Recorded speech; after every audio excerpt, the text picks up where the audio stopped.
Hey folks, I'm Tom Vasel, and I am talking today about 10 great games to teach logic. I should mention that I was a math teacher in high school for many years, and I think logic is a very important thing to teach kids, and so that's why I put it as its own separate list. But I should mention that there is just some fantastic things that besides the games I talk on this list. For example, the company Think Fun makes a ton of really great logical puzzles. Most of them aren't games, which is why they're not on this list. They're single puzzles. I've reviewed many of them on my channel that teach logic. They even have some that teach computer programming. Just great stuff. But I believe in the usage of games. I believe in talking to kids and having kids, learn things through, doing things and talking to them. But games are a wonderful way to get this done. And I love games, so I'm going to talk today about 10 great games that I think help teach logic. Number 10 is Dr. Eureka. Now, this is a very simple game.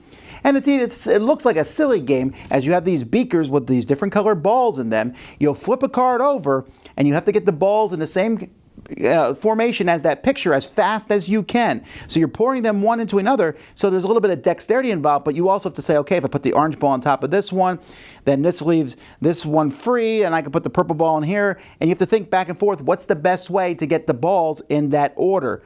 They've also made this company, Blue Orange Games, has made several other games that kind of follow this same pattern, Go-Go Gelato and Dr. Microbe and stuff, but this is the best of the lot, Dr. Eureka. Number 9 is When I Dream. Now, When I Dream is kind of a party game, and in this game, you are having a dream. One person's going to put a blindfold on, and everyone else is going to be giving them clues to guess words. And so the word might be tiger, and everyone's giving, I might say fur, and one other person might say orange, the next person might say black, and I'll be like, oh, tiger, as I'm listening to people give me clues. The problem is there's a couple people out there who are giving you bad clues. And you have to figure out, as you're listening to these clues, who's giving you clues that are bad so you can ignore their clues and get as many words right as you possibly can. The people who are giving the bad clues have to give us some good clues at first because they don't want you to know they're giving you bad clues, which is really cool. It works really well when I dream. Number 8 is Stop Thief. Stop Thief is an old game that was just brought back by a company called Restoration Games. They bring back old games and make them new, and Stop Thief uses an app. And in this game, you are trying to catch a thief, listening to sound effects that come from the app so you figure out where the thief is moving on this map. And they just recently released a cooperative version of this where you're all working together, which brings this logic into full-blown measure, and I really think it's a good game. That is Stop Thief. Number 7 is Maze Racers. This is a game in which, it's kind of a two-player game with magnets. And in this, each player gets a board, and you're sticking all these you're basically building a maze for the other person to then, you give the board to the other person with a little marble, and you have to make your marble go through the maze faster than the other person does. That's it. But building a maze and trying to think the best way to make this maze so that it's harder for the other person to finish. When you get the other person's maze, what's the easiest way to finish it? That's all this game is, but I think it works really well. Number 6 is, hey, that's my fish. This game has penguins trying to get fish, and there's this board that you build of ice tiles with fish on them. And on your turn, you're going to be moving a penguin in a straight line and grabbing fish, but they're also going to be slowly, the ice things are melting. And so you are trying to maneuver your penguins to spots where they can get a lot of fish and not get trapped on an ice floe where they cannot get fish. So it teaches you to think ahead, to logically look, if I go here, this will happen. Obviously, there's a lot of games that do this. This one does it in a great way. Number 5 is Macroscope. This one teaches logic. As you are in this game, you have a picture. You're trying to guess what that picture is, and you are slowly pulling out like these little wooden tokens that are going to reveal parts of the picture. And as time goes by, you figure out what it is. And so you're logically taking a look and saying, okay, I can see part of this. I'm going to try to extract what exactly the whole picture is from seeing that. A little bit different kind of a logic, but I think it fits on this list. That's Macroscope. Number 4 is Onitama. I could put a gazillion games on here that are like chess. Chess is a great game. It's not on the list. Onitama is an upgraded version of it, and it's a fantastic one. This is a two-player game in which you have just a few pieces, and you are trying to get your head piece, your leader, to capture your opponent's leader, or any of your pieces to capture your opponent's leader, or to get your leader on the other person's starting thing. And you do that with cards. I have cards that tell me how I can move. And I can, when I use one of these cards, I switch it with a card in the middle, which means my opponent will get that card, and so my moves are going to change. And I only have a few moves that I can make, but I have to look forward to see what move I might make next turn and what move I'm allowing my opponent to make.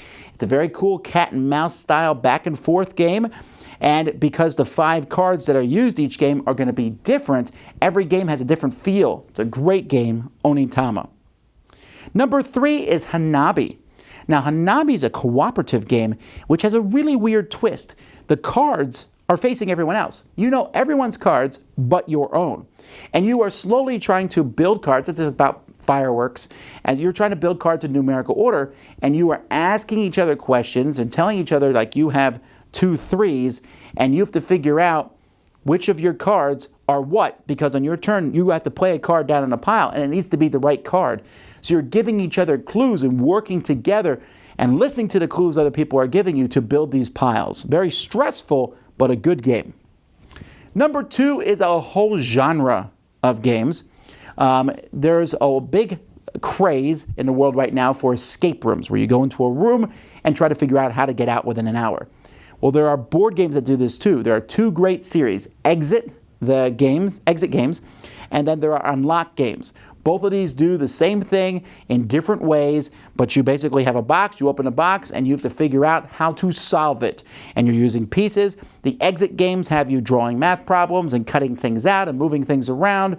The Unlock have you trying to put numbers together, and it uses an app along with it. The Unlock games have the advantage of being reusable. So when you're done, you can give it to someone else and they can do it also. The Exit games are disposable, although I tend to like them a little bit better for their puzzles. But both, this whole genre is fantastic. These aren't the only companies, but these are the 2 best. And then number 1 for me for teaching logic is a game called Zendo. Now, Zendo is a game in which you have some colored pieces of different shapes, and you are trying to find a rule. And so that rule might be there's 1 red piece and 1 blue piece in this pile of pieces. And then this pile of pieces does not meet that rule. And everyone's looking, okay, what's the difference between those? And they'll make some pieces and they'll say, does this meet your rule? And slowly over time, they are trying to figure out what the rule is. The first person to figure it out is the winner. It is a fantastic game, has some really neat, clear, translucent style pieces. Highly recommend it, one of my favorite games. So those are 10 games that I think you can use to teach logic, a skill that I think is useful for everybody. I'm sure there's many, many other games. Why don't you mention some of those in the comments? Let everyone else know. Until next time, I'm Tom Vasel, and you've been watching The Dice Tower.